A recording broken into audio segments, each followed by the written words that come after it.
Hello and welcome back to another episode of CougZone. I'm your host, Lillian Anson. And I'm your co-host, Maya Limes. As we are coming up to just a month left of WSU sports, there's lots to look forward to this spring and what to be excited for next year. Volleyball and soccer find success in their exhibition games to prepare for the fall. Baseball sweeping their first home series of the year, and the transfer portal being as busy as we've ever seen it. With everything piling on, it brings lots of excitement and anticipation for fans to look forward to with next year's season, all that and so much more. Right here, only on CougZone.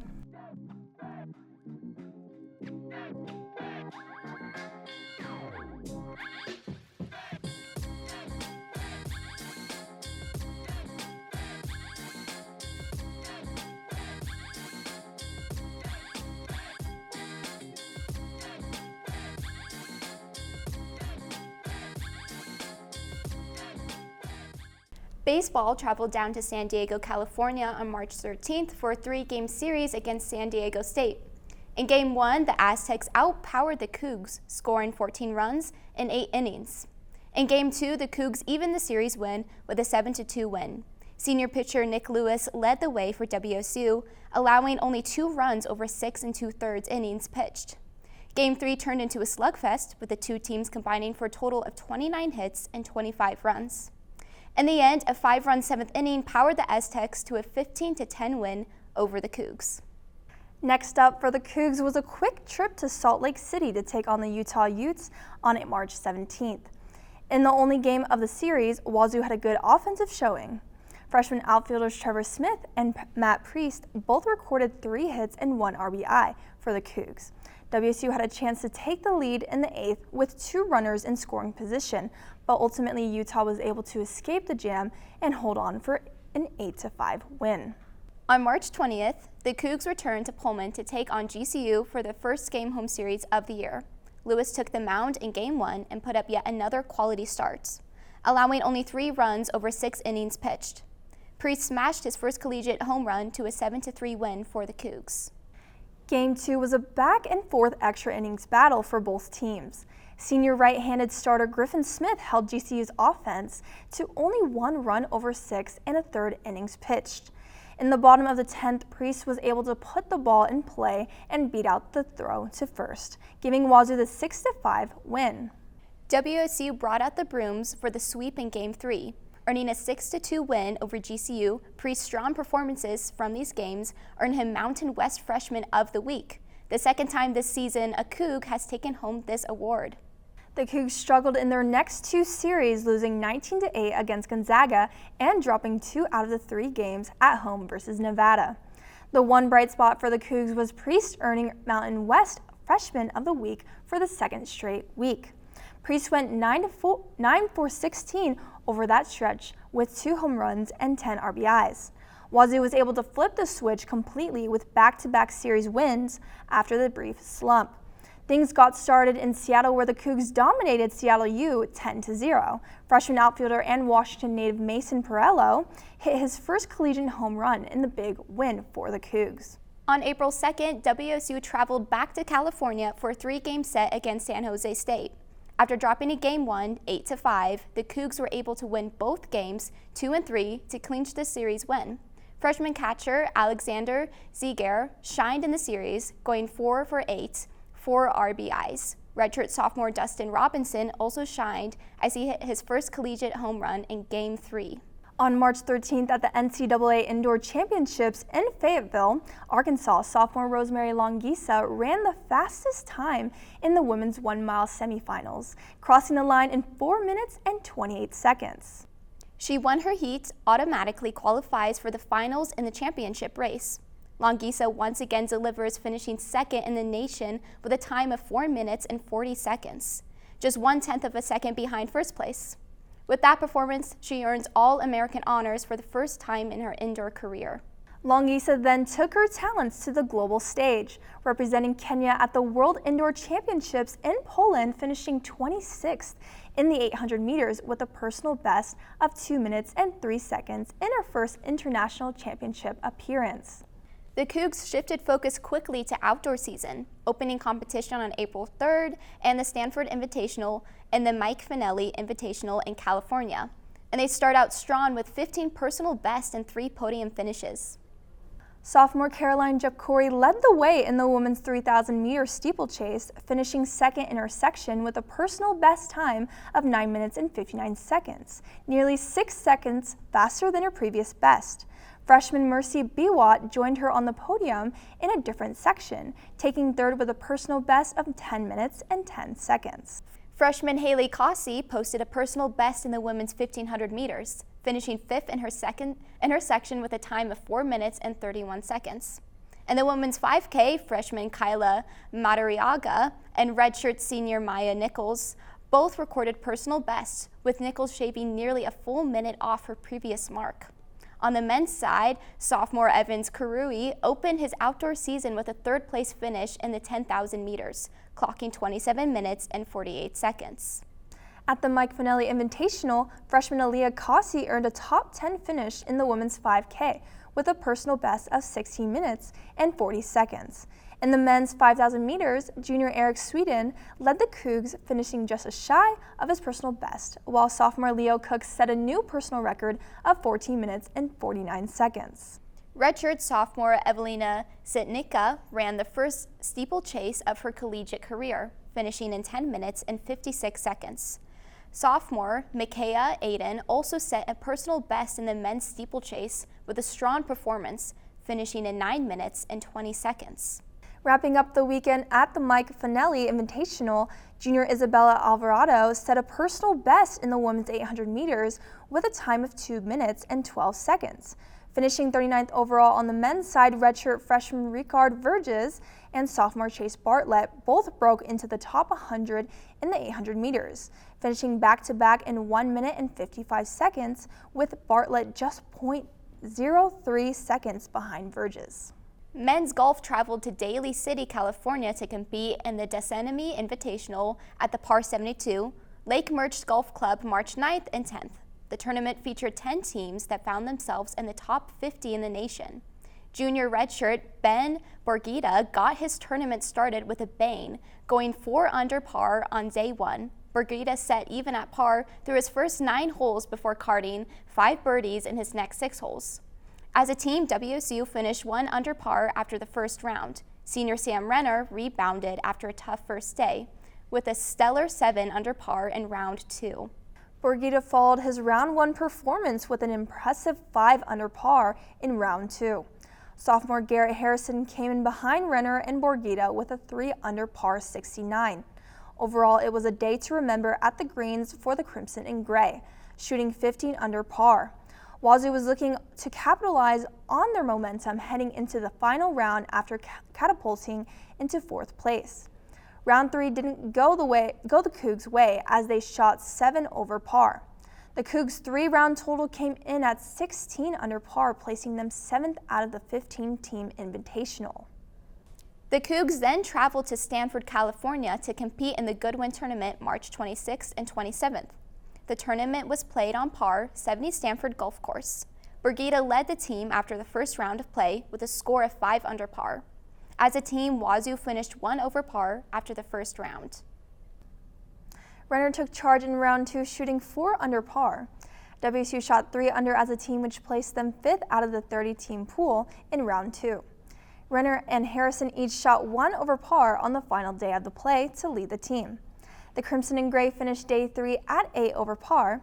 For the second time in as many tournaments, the Cougs finished the top 10 for the tournament after shooting 6 over par throughout the 3 days. This top 10 finish is also the second tournament in a row that WSU finished ahead of 6 top 50 schools in the nation. Women's golf posted amazing rounds down in Silicon Valley for their 3-day tournament from March 29th to the 31st. Down in Bay Area, chorus was not easy, but that did not stop the Cougs from finding 2 spots in the top 25. Junior Sarah Pineros scored 2 birdies in the day to help bring her score to 7 over, good enough to finish in the 13th place. Then sophomore Agnes Brink got 4 birdies on the day, finding 9 over to put herself tied in 24th place. When the action was coming to a close, the Cougs continued to stay on fire. Brink was able to post a 7 over, again climbing the leaderboard to end at a tied 19th place. Senior Hannah Harrison blew away the field, posting the Cougs' best round of 2 under getting her 24th place. Paneras also found 2 more birdies on the last day, ending the 3-day tournament at 33rd. WSU played well, shooting 51, which was good to bump themselves up 1 spot and move into 8th place. With their final placement, they ended up almost passing San Diego State as well, coming up just short as they were only 1 stroke behind. WSU soccer played their first spring game against the Eastern Washington Eagles March 12th. The game took place in the Taylor Sports Complex. It was played in a unique style, playing 3 30-minute halves as opposed to the typical 2 45-minute halves. The Cougs opened up their first half strong, with redshirt freshman Ren Erickson scoring early off a shot from the right side that was able to sneak under the crossbar. In the second half, freshman Kyla Franklin was able to add on to their lead, scoring a goal 3 minutes in. Franklin's goal came off a shot from the right side just outside of the 18-yard box and was able to curve just past the goalkeeper's reach and find the back of the net. Franklin found the back of the net again in the third half, scoring on a breakaway goal, where the Eagles' defense led the ball free at the 18-yard box, and Franklin was able to collect and score the Cougs' 3rd goal of the night. On the defensive side of the ball, WSU was able to find success as they did not allow the Eagles to score at all. Senior defender Riley Carolone shined for the Cougs, making 2 clearances, and blocked a shot that prevented a goal for the Eagles. This is the first of the 3 spring games for WSU, as they will play their 2nd game in Spokane on April 12th against professional side Spokane Zephyr FC. Their 3rd and final spring game will be on April 22nd against the University of Idaho at the lower soccer field. The Cougars swept Eastern Washington University on March 21st. Redshirt junior Yura Nakagawa showed her strengths in both singles and doubles, securing wins in both matches.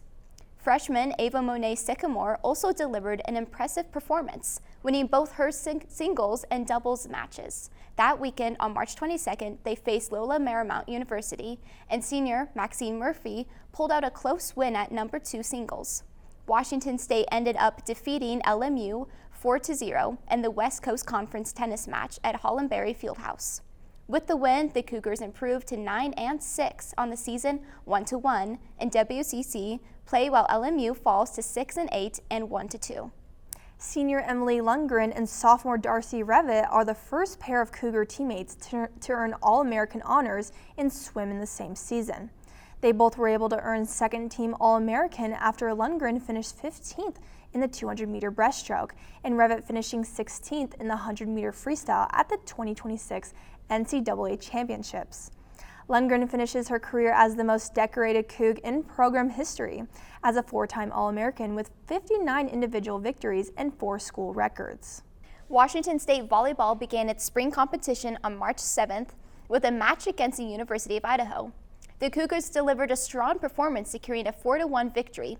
Later in the month, on March 27th, they faced Montana in Spokane and continued their success with a 3-1 win. Building momentum to their exhibition season, looking ahead, Washington State will continue its spring exhibition season with several upcoming matches in April, providing opportunities to further develop and refine their skills. These upcoming competitions allow the team to prepare, gain experience, and build momentum as they move forward towards future success. We are going to take a quick break, but in the meantime, check out this Cable 8 commercial right here.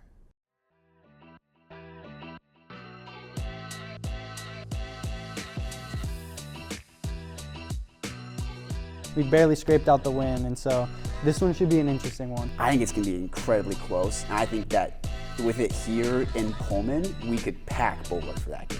Man, who am I here with? Jackie Carl, Mary Healy, and Cameron Lingenbrink. What does this rivalry game against UW mean to this team this year? We've had 4 of our really key players go down with ACL tears, so. Is that accurate? That one's pretty I think accurate. this is the one she's waiting to do. Yes, that is actually. Wait. Oh.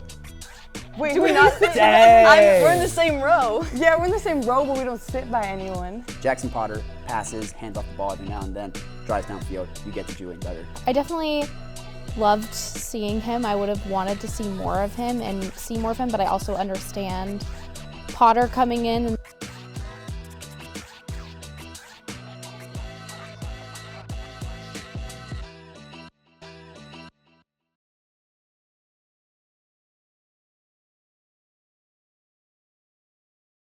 On March 27th, Washington State hockey opened its final spring series with a thrilling 7-5 comeback win over Gonzaga, powered by a standout performance from Captain Cole Carlson.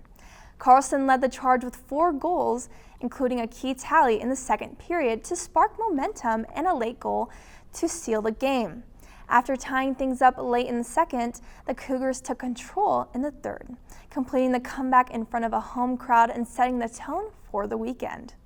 The following night, March 28th, WSU delivered a dominant finish to its season with a 14-2 blowout victory on senior night.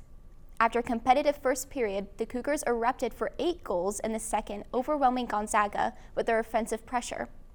Carlson stayed hot with another hat trick, while 7 different Cougars found the back of the net in a complete team effort.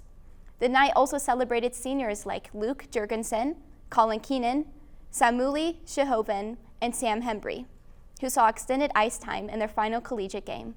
Altogether, Washington State outscored Gonzaga 21-7 over the 2-game stretch, closing out the 25-26 spring season with momentum and one of the most impressive weekends of the year.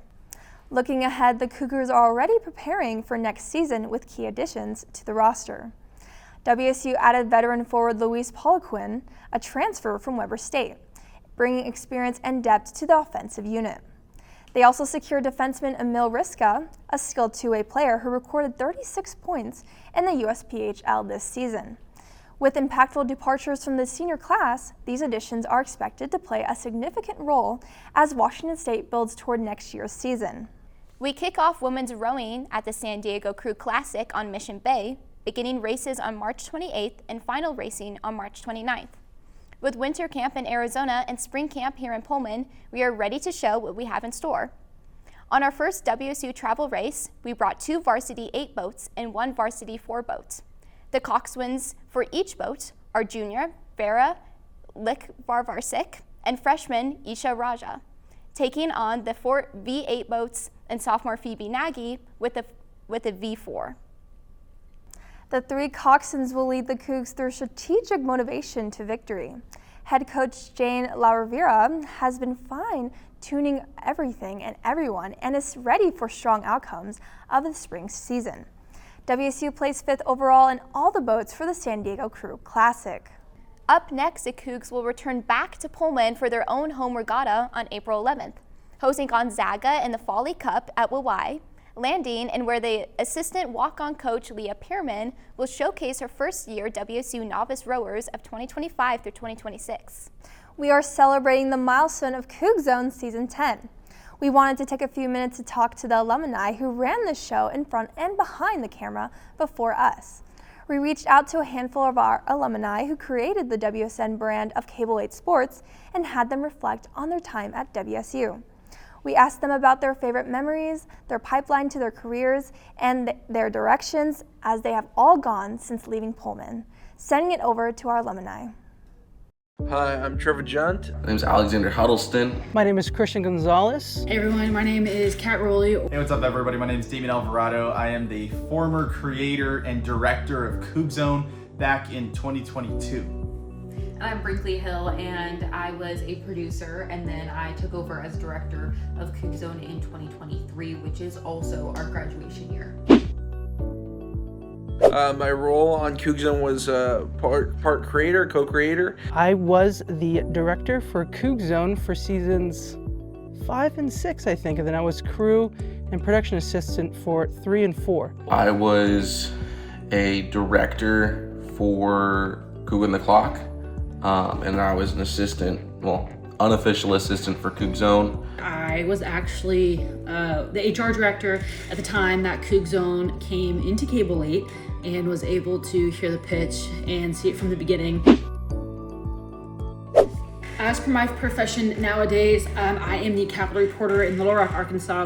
We both work for Wink News in Fort Myers, Florida. We are both reporters. Currently, I am a sports reporter and weekend sports anchor at KCAU in Sioux City, Iowa. My current profession right now, I am a producer. I'm at work. This is the newsroom. I work for KNDU/KNDO in Yakima and Tri-Cities. I am a sports reporter at the Lewiston Tribune. I cover the Idaho Vandals, LC State, and some prep sports. My proudest CougZone moment is every year that I see that it's been renewed for another season. I just think that now that we're actually at 10 seasons of CougZone, just getting to watch that and continue to get to see people do what they love is just incredible. Yeah, just to, add on to that, I think just being able to see the different elements being added each and every year. And I think that's what I'm most proud of, just like you mentioned, to see it continue on with different classes, different students, and everyone adding their own unique thing to it. Everyone really making it their own. Yeah, that's what makes Cable 8 great, and also CougZone, which I'm happy to see continue on for the 10th season. I say the most proud moment for me was putting on the live show. Good evening, live from Jackson Hall. I'm your host, Gunnar Scott Miller. And I'm your my last show ever. After filling out all of the episodes, I did one last final show at the end, right before the week of graduation. And I got all these people on board, a lot of my friends, all the people who weren't in Cable 8, weren't on CougZone, to help me out do a live show. We had about 50 to 70 people, live audience come in, parents, fans, people, friends, which was really cool to see. And we had a really good show, and I spent all of my finals week inside of the studio to get ready, but it was definitely worth it, 100% worth it. Most proud CougZone moment, first episode. I was there for the filming. I was there for the editing of it because I had to edit my own show. I remember first editing our first shows was just a grind. We stayed up all night and then went to school the day after. Those were tough nights, but also so fun nights. Welcome to CougZone, where we show you what others cannot. I'm Damien Alvarado. And I'm Doyle D'Angelo. We got there at 8 p.m. Monday night, and then stayed there until 9 a.m. Tuesday morning. I think we've had a lot of funny moments.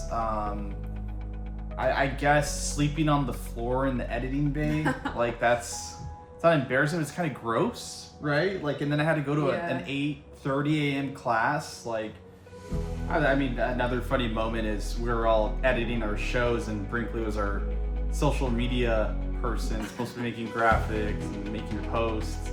And we find out, I swear, kid you not, like 2 months down the line, that she was just playing solitaire on her laptop. I just wanted to be friends with you guys. Who in Cable 8 has impacted me? I feel like I worked with such a great group of people in Cable 8, whether that's Trevor Junt, Damien and Brinkley, Gunnar. I truly worked, Jerica, Danny. I worked with so many great people in CougZone. I feel like there's too many to name. Alex Huddleston is one. I genuinely feel like so many amazing memories came out of CougZone. I think about my classmates every single day, my cast crew every day, because I miss all of them so much. For me, Cable 8 helped me create friendships that I would have never expected to make. Damien, Trevor, Brinkley, Gunnar, that group, we called ourselves the Schlimes. We still have a group chat. I mean, Trevor, Alex, and Gunnar just continue to be will be our lifelong friends. That group, definitely probably my closest friends from school, and I mean, I don't think I'm ever gonna lose touch with them. If Brinkley and Damien decide to ever get married, I'm definitely going to the wedding. I don't take the word friend lightly. Everyone that ever asks me about my friends, like it's a pretty small circle. I think Cable 8 presents us a really cool opportunity to hang out with a group of people every single day, get a job done, but also have a lot of fun in doing so. And yes, met my beautiful girlfriend, my partner in crime, who I've been able to work with in 2 different markets now. So those 4, including you, are probably the biggest impact in my life. Yeah. Damien, Brinkley, Alex, Gunnar Miller, Sam Taylor, Brandon Willman. Those are become some of my closest friends. Christian Gonzalez as well. I started, and seasons 3 and seasons 4, I went to the Cable 8 meeting and saw that they had CougZone, and shout out Brinkley Hill. She was out there, and I asked her if I could just write. She told me I could write, and then I showed up to the first taping. No one was there to run the TD board. I got asked, I ran it. That was my job. Then I came to the director. Then I put on live shows, and then I graduated. And then there's the people that, I went through with it with. Just my absolute dogs. Gunnar Scott Miller, Sam Taylor, Max Caldwell, Olivia Mayo, Brooke Bovenkamp, Brandon Willman. I mean, these are just absolute dogs of people. The best of the best to work with. If you were to change something now, what would it be? If I'd be able to go back and join you guys, that's what I would want to change. There's nothing I'd want to change, just because you guys have just done a fantastic job at continuing tradition and continuing growing the brand. I just want to say congratulations. I mean, we know what it's like to have to put all that energy and all that work into all of these shows. Everything that goes on behind the scenes, the countless hours of work just to make that product go on the air. And so congratulations not only to the season 10 crew, but also season 9, 8, 7, 6, 5, 4, all of these seasons that we, weren't a part of, the people that we didn't know, that took over, CougZone and just continue to build it. Like you said, make it better with the video and everything.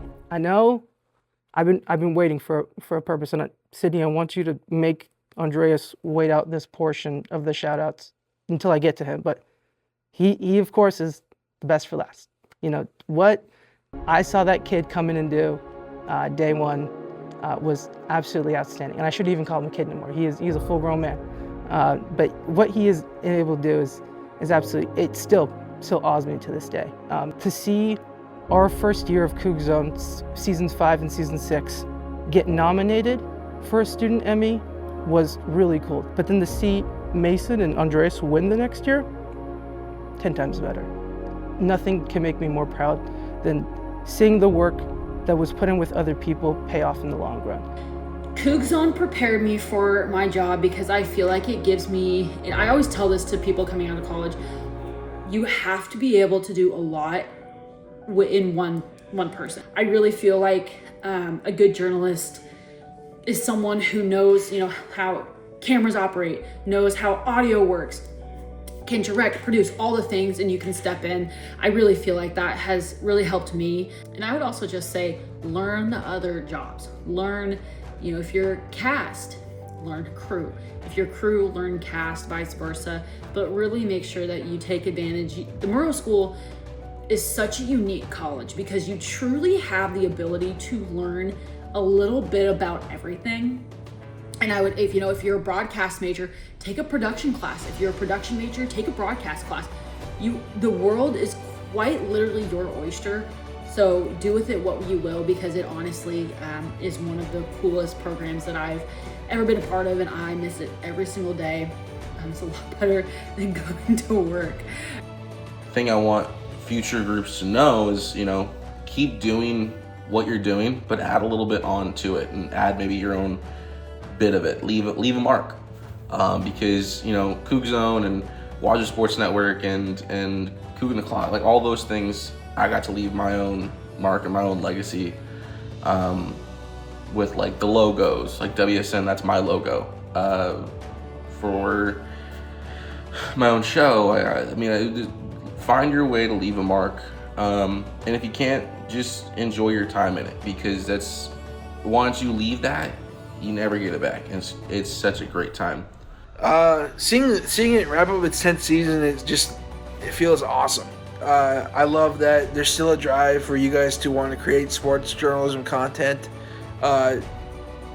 Murrow is so special in that way, and yeah, it's pretty just awe-inspiring to see it just continue on and on and on. Creating it was awesome. That was a great experience, and I don't think we were predicted that it would go 10 seasons, but we're extremely happy to see it go 10 seasons with great leadership. So, yeah, it's pretty awesome and pretty awe-inspiring to see that. And go Cougs! Go Cougs! Go Cougs! Go Cougs! WSM for life, baby.